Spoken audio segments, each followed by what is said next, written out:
I mean, I only had 4 touches. That's why we struggled.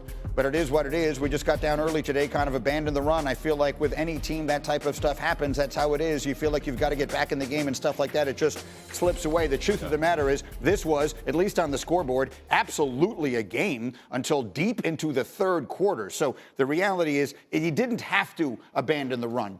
Rex, let's start with you. And put your feet up, folks. We got plenty of time to do this game from both sides. Anything you're interested in from both teams, you're going to get it right now. Let's start with the Jets game plan. Rex, what did you think? Yeah, horrendous game plan offensively. And here's why. You've got to be patient. If you want to beat a team right here like Dallas, you've got to out-physical them, and you've got to ground and pound it. I don't care that, oh, no, you don't. I'm Neanderthal. Yeah, Neanderthal wins against a team like this. You cannot protect the passer. Yeah. We all know that. Not against that football team. So we're going to ground and pound. D. Wood, how many times will we have run it against them? Minimum 30, 40 times in that game. And that's what I'm saying. I'll promise you that. With a young quarterback that you know struggles in picking up his reads and all that. So don't put it on Zach Wilson. Put it on yourself first. Pound the football. Breece Hall, instead of before, he should have had a 2-4 in rushing attempts. And you know what? Dalvin Cook should have had a 2-4 also. Zach Wilson should not be leading your team in rushing. Well, the other problem is this, though. If you're Nathaniel Hackett, you have to erase everything you prepared to do this entire season with Aaron Rodgers. And now understand that you have Zach Wilson. The natural inclination of an offensive coordinator is that we're down. Let's push the football down the field. Let's try to mix up run and pass. You can't do that with Zach Wilson. You put a game plan together based on who you are, not based on the scoreboard, not based on the other team. And the team that you are a team that can't drop back and pass. You're a team that can't give your quarterback opportunities to get hit or have to continue to process play after play after play. So Nathaniel Hackett, who thinks it's just, okay, let's just continue going forward as we wanted to and Zach Wilson will be okay, erase that. That's not what's going to happen. Everything has changed, and everything changed on the 4th snap of the very first game of the season. But it doesn't mean you can't win. And that's the thing that drives me crazy. This team right here, there's more talented than any defense I ever coached with the Jets. Yeah. All right? And, yeah, we lead the league. Of course we would. But they should.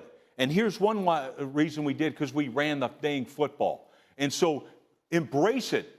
Win, make it an ugly-ass game against a team as talented as Dallas. Here's what I'd say, E-Wood. In this situation, the Jets, this was a terrible spot for them to be in. Yes. Coming off of the emotion of Monday night, short week on the road against a team that is going to be ridiculously good all year, and we'll talk about the Cowboys in a minute. But the frustrating thing is there are a few things you go into this game knowing. You cannot let Micah Parsons kill you. Why are they? Where are all the people who were supposed to be blocking him? What happened to all the 12 personnel and 3 tight ends on the field and all that stuff I kept hearing from all of you guys all week long they were going to do? Where was any of that? Greeny, I'm going to tell you plain and simple. You want me to tell you how you slow down a good pass rush? Yeah. You take this thing out about running the football. You run the football. You got to lean on them. You got to wear them down. That's what the Dallas Cowboys did to the Jets. Yeah. They ran it like 44 times against the Jets defense. That should have been the game plan for the New York Jets, is run the football like 40, 50 times if you had to. That game was never out of control. Like, they were still in it deep into the game. They should have been running the football. And then with Michael Parsons, let me see, with Michael Parsons, when you got that type of pass rush, I'm not having a minimum of 2 to 3 tight ends on the field. I am chipping. I'm throwing everything at those guys to slow those guys down. Right, which is why I said you essentially have to forget everything you know about football if you're Nathaniel Hackett. All the things that come to mind when you're in 3rd and medium or when you're in 3rd and long, you have to abandon that. And so you have to be comfortable with throwing it short of the sticks. You have to be comfortable with running bootlegs when people know you actually aren't going to run the ball. You need to run it that much. That's hard, D. Wood. And so it brings me to this point. It don't matter what they do, they ain't winning. Yeah. Period. This team that we thought coming into the season had an opportunity to win a Super Bowl does not. This team that we thought had an opportunity to be a major player in the playoffs does not. This team is right back to exactly who they were last year, which is fighting to be mediocre enough for us to continue talking about them as the season goes down the stretch. Because with this dude at quarterback, if you can't play normal, on schedule football, You can't. Yeah. And the days are gone where Darrelle Revis can line up from people, Rex, and just stop them all the time. Those days are gone. That's not going to happen anymore. We saw it yesterday with CeeDee Lamb. So for you, I know it hurts. For you, I know it hurts. I see you looking at me with the puppy dog eyes. And for Greeny, I know it hurts for you. But you're right. Face it, it's over. He's not right. He is right. No, he's not. Tell me why. I'm going to tell you right now. Go. You can still win by running the football and playing lights out on defense. Can't tell me you can't. Look at the Titans make the playoffs every damn year. They run the ball. Derrick Henry, they know we're going to get it. I don't care. This team can win. I don't care that it's not. No, the only reason you're wrong, because the only reason they're not going to win is if they don't change the mentality of the football team. Let's be physical on these damn guys. Here's my question, Rex. First, D. Wood, for you, do you believe this is an offensive line? Because you also have to block in the run, right? And when they did try to run it, they got dominated. Yeah. Do you believe this is an offensive line much like yours? Hold on. Ran the ball You can't even establish anything if you don't run the ball but like 10 damn times. Like, you're not even giving your guys a chance. My whole thing is they should have just kept coming at them again and again and again. That's how it's like body blows in boxing. You continue to throw body blows, and then in the third quarter, that's when the things start opening up. But they didn't even give themselves a damn chance in the game because they completely. How are you not going to have Breece Hall? How are you not going to have Breece Hall? You're maybe arguably your best player. Only have 4 damn touches? Like, that is ridiculous. And I don't want to get my blood pressure up too much, but that was an awful game plan yesterday against the Dallas Cowboys. And that's why we would run it, because I would literally challenge guys like this, all right? And it's the truth. Yeah. I would say, you want to run it? 4 or more, we run it again. I'm on camera 2, right? Camera 2 is you. Mike McCarthy, I apologize. In the offseason, when you said some things at the Combine about Kellen Moore not running the football, I thought it was just a lot of fodder so we could focus on you and now what you could do going forward and not who you were as a head coach. You were excellent yesterday. The game plan was excellent. The speed in which you got the plays in was excellent. The way that Dak Prescott was able to see the field, only 4.6 air yards per attempt. You're getting the football out of his hands. Quinnen Williams is not a factor in any way. You understand who Sauce Gardner is on the right side of your offense, and so you go to the left. You're finding holes in the defense. You use ways where you flood zones because we know this is a team that likes to see the quarterback and rush forward. You were absolutely phenomenal. And I say this, and I don't mean it with any disrespect for the first time in my life. You are a much better play caller right now than you were in the past, and you are a much better offensive coordinator than you are head coach. You have found your groove with this team, and because of you, not just because of this defense, not just because of Dan Quinn, because of Mike McCarthy, who you are now, who you've made this team offensively, this team is a Super Bowl favorite. And that's because of the head coach making a tough decision, getting rid of somebody who is beloved in that building, and now being a better play caller than Kellen Moore ever was. Really well said. Well said. Go. Mike McCarthy did something that he has never done in all his years as the play caller. He was really ground and pound yesterday. Oh, was he? 44 rushing attempts.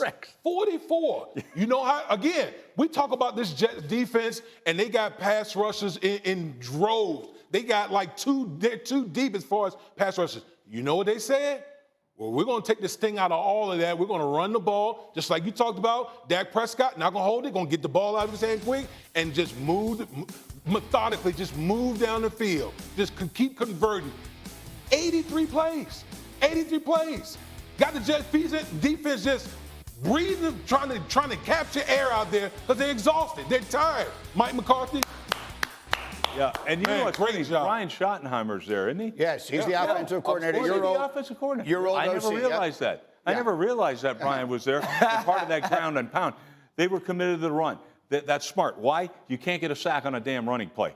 Keep running the darn football. I don't want to hear about, you can't block them. We can't. Well, then what the hell are you doing dropping back with a young quarterback that you know historically has been bad? And especially when he gets out of the pocket and has to create. I'm sorry, that one team, they outcoached them in this game. And I love Robert Saleh and company over there because their defense still fighting their ass up, but they've got to take a hard look. But that's correct, 100% agree. But let's focus on this for a minute. Romo pointed out right at the beginning of the game, you're going to see how quickly these plays come in, and even the untrained eye, like myself, you guys all know what you couldn't miss it. I mean, they've got that play in and they're out of the huddle so fast. Dak is at the line of scrimmage with 20 seconds to decide what he wants to do. So what it is, it's the difference between a Mike McCarthy and a Mike McDaniel. Mike McDaniel is a guy with a wordy play call, right? He takes his time and really wants to examine everything.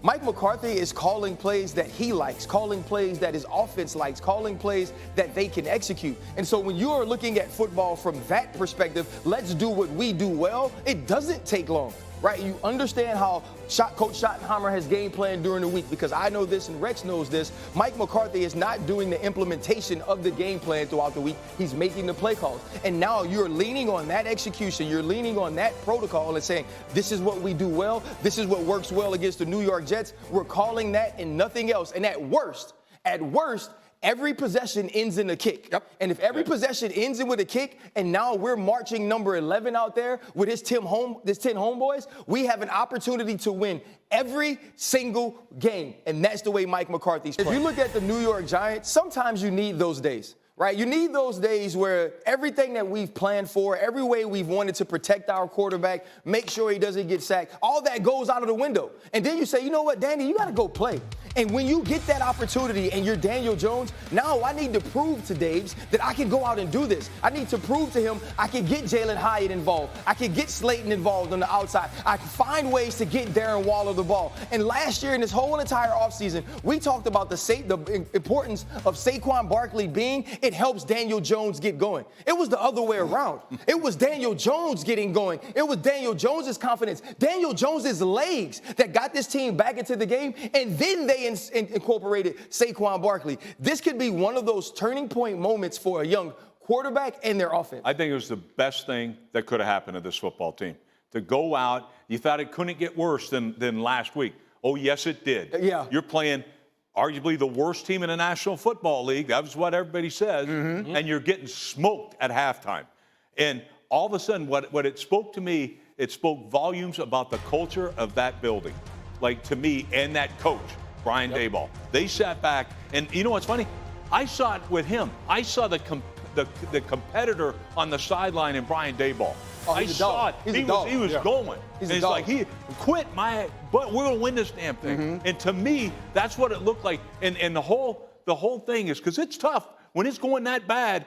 They'd sit back there and but all of them stepped up. Daniel Jones was like, no, I'm the reason. I'm showing you why I make that money. Now here's the bad news. They were losing 28-7 to the worst team in the NFL. Mm-hmm. They have to stay on the West Coast now and play San Francisco on Thursday night. That's the worst news. Without Saquon. Overwhelmingly, it seems like it'll be without Saquon. Again, he'll have an MRI today. They think that he's going to have avoided the dreaded high ankle sprain. It's just going to be the, quote, ordinary ankle sprain. But one way or another, you look at the next 4 games they have coming up. D-Wood, this is going to be tough sledding for the New York Football Giants. Yeah, this is a daunting, 4-game slate right here. Quick turnaround against, the 49ers at home against that defense without Saquon Barkley. Yeah. Good luck with that, okay? Then you got, the Seattle Seahawks. But listen, Miami Dolphins and the Buffalo Bills, sheesh, like, you got to make hay of that situation. But here's the other piece, though. Hasn't that always been what we felt about this early schedule for the New York Giants? Yeah. You knew it would be extremely difficult. It looks even more daunting after the way the season starts. But I believe that second half by Daniel Jones and that offense gives you a little bit of confidence that they could compete. But let's be real. The first half was also about the fact you couldn't stop Joshua Dobbs. Right, both in the pass game and with him using his leg. The lack of physicality defensively worries me, and they're going to get put to the test on Thursday against the San Francisco 49ers. Yeah, then they'll get what amounts to basically a bye. They go from a Thursday to the following Monday. Right. So they'll have a chance there against Seattle that next week.